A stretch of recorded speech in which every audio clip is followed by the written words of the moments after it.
The cast of The Defenders is shaping up. This week on TVEnthusiast, the week's news.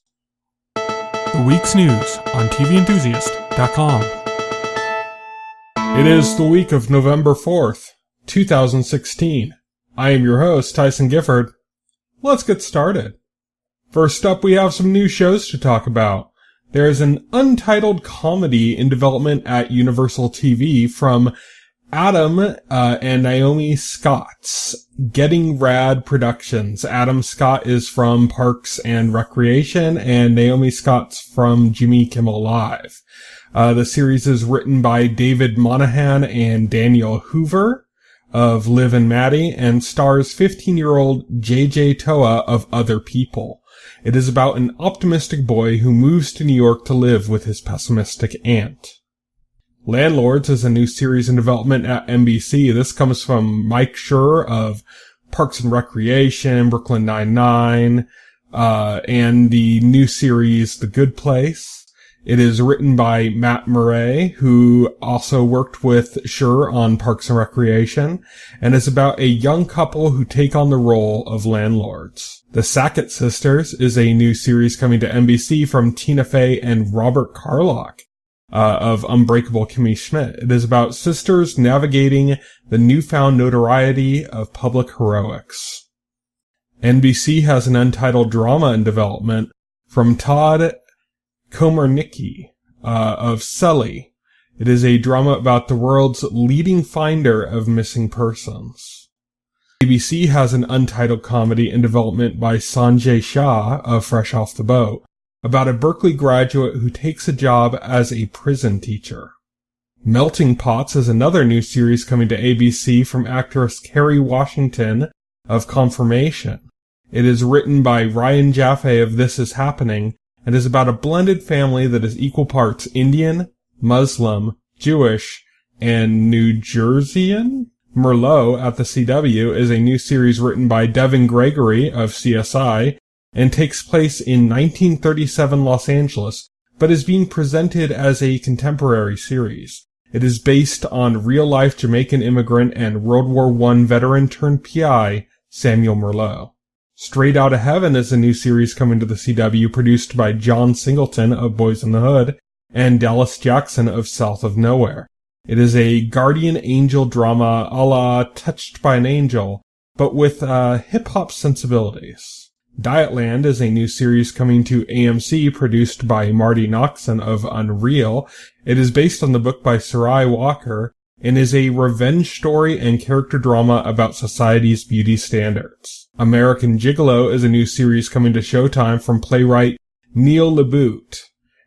This is a modern adaptation of the 1980 Richard Gere film of the same name about a male escort in Los Angeles. Fancy Boy is a new series coming to CISO. It is a sketch comedy series. CISO also has Whan Bam, Thank You Mom, another CISO comedy series, sketch comedy series, but this one from a more female perspective.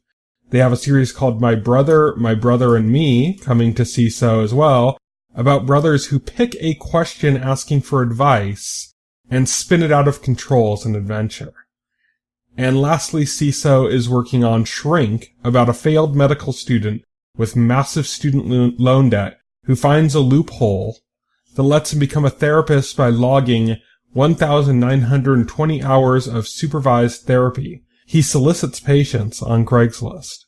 Fans of Longmire will be happy to know that the series has been picked up for its 6th and final season by Netflix. El-Ray's From Dusk Till Dawn series has had to release its actors from their contracts as they were unable to make a decision about whether the series will continue or not. And now let's get some casting news. Wyatt Russell, who recently appeared in Season 3 of Black Mirror, is set to lead the cast in Lodge 49 at AMC as ex-surfer Dud. Courtney Love from The People vs. Larry Flint has been cast in Lifetime's modern Shakespeare adaptation, A Midsummer's Nightmare, as a mysterious woman who is part of the sinister forces that antagonize the leads. Lexa Doig of Continuum is joining the cast of Arrow as Talia al Ghul, sister of Nissa and daughter of Raz. Haley Joel Osment of Tusk is joining the Amazon series Strange New Things as the botanist Psy. Seth MacFarlane's untitled sci-fi comedy at Fox has added Halston Sage of Crisis and Penny Johnson Jerald of Castle in yet-to-be-identified roles. 2 new castings have been made for Wet Hot American Summer 10 years later at Netflix. Joey Bragg from Liv and Maddie has joined as Seth, a camp counselor, and Jai Courtney from Suicide Squad as Garth MacArthur, a hot actor who is smitten with Amy Poehler's Susie. Nick Dodani of Kevin from Work has been cast in Netflix's Atypical, formerly known as Antarctica, as Zahid, a co-worker of series lead Sam. Holliday Grainger of The Borgias has been cast in HBO and BBC's J.K. Rowling adaptation Cormoran Strike as the assistant and secretary for the series' titular lead. 3 new casting stories for The Sinner at USA. Chris Abbott from Girls will be playing Mason Tinetti, a man whose married life is shaken by violence. Abby Miller from Justified as Catelyn Sullivan, a cop who is connected to the subject of her investigations.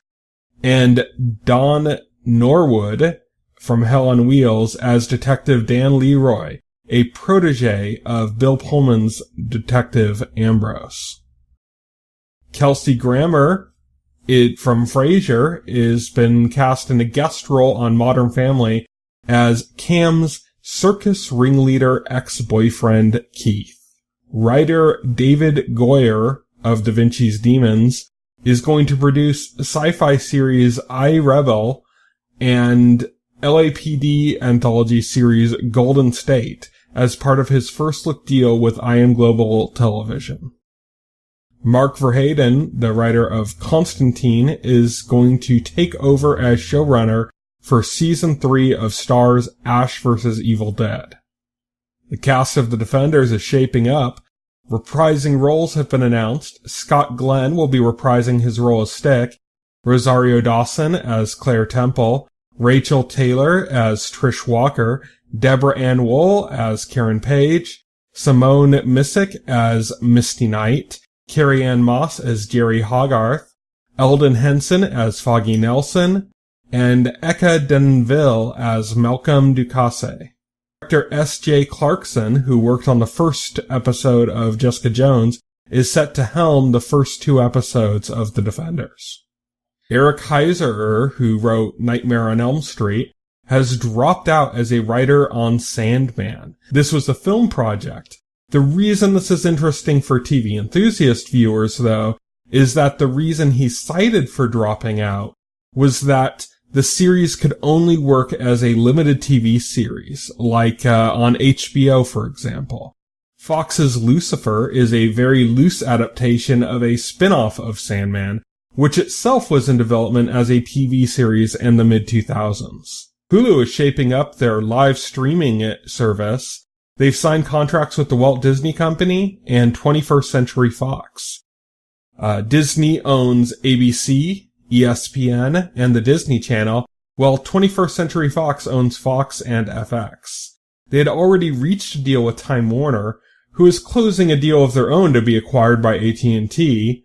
Time Warner owns TNT, TBS, Cartoon Network, the CW, and CNN, as well as HBO and Cinemax, though those would be unlikely for the service. Hulu has yet to sign a deal with NBC Universal, though NBC Universal owner Comcast is an investor in Hulu, which makes a deal likely. NBC Universal owns NBC, USA, Sci-Fi, and Bravo.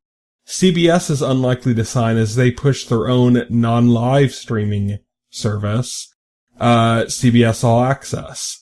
Hulu's new live streaming service is in competition with PlayStation Vue and Sling, who each offer internet live streaming of many television channels. Now let's take a look at what's coming up on the horizon. On Friday, November 4th, 2016, that's today, The Crown debuts on Netflix. On Monday, November 7th, 2016, American Dad returns to TBS. On Friday, November 11th, 2016, Red Oaks returns to Amazon. On Saturday, November 12, 2016, Mech X4 debuts on Disney XD. On Monday, November 14, 2016, Mars, a new miniseries, debuts on National Geographic. On Tuesday, November 15, 2016, Good Behavior debuts on TNT, Shooter debuts on USA, and Teen Wolf returns to MTV. On Wednesday, November 16, 2016, Nightcap debuts on Pop, Ice debuts on DirecTV and AT&T, The Art of More debuts on Crackle, and Undercover debuts on BBC America. On Thursday, November 7, 2016, Lovesick, formerly titled Scrotal Recall, returns to Netflix. On Friday, November 18, 2016, Beatbugs returns to Netflix, and The Divines premieres on Netflix. On Sunday, November 20th, 2016, The Affair returns to Showtime, and The Librarians returns to TNT. On Monday, November 21st, 2016, Search Party debuts on TBS. On Friday, November 25th, 2016, The Gilmore Girls, A Year in the Life debuts on Netflix, as does 3%. On Wednesday, November 30th, 2016, Incorporated debuts on Sci-Fi, and Vikings returns to history. On Friday, December 2nd, 2016, Pacific Heat debuts on Netflix. On Wednesday, December 7th, 2016, Shut-Eye debuts on Hulu, and Hairspray Live airs on NBC. On Thursday, December 8th, 2016, Supermansion is having a Christmas special on Sony's Crackle service. On Friday, December 9th, 2016, Captive debuts on Netflix, Mozart in the Jungle returns to Amazon, Fuller House returns to Netflix, and Club de Cuervos debuts on Netflix. On Sunday, December 11, 2016, The Hollow Crown, The War of the Roses debuts on PBS, and the Critics' Choice Awards airs on A&E. On Friday, December 16, 2016, The Man in the High Castle returns to Amazon. On Tuesday, December 20th, 2016, Andy Richter's Home for the Holidays airs on CISO. On Friday, December 23rd, 2016, Troll Hunters debuts on Netflix.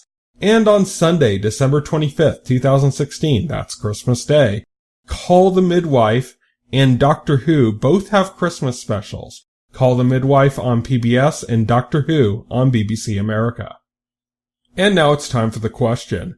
Marvel's Netflix series have often been criticized for running too long at 13 episodes each, but their team-up series, The Defenders, is only 8 episodes, despite having much more to cover.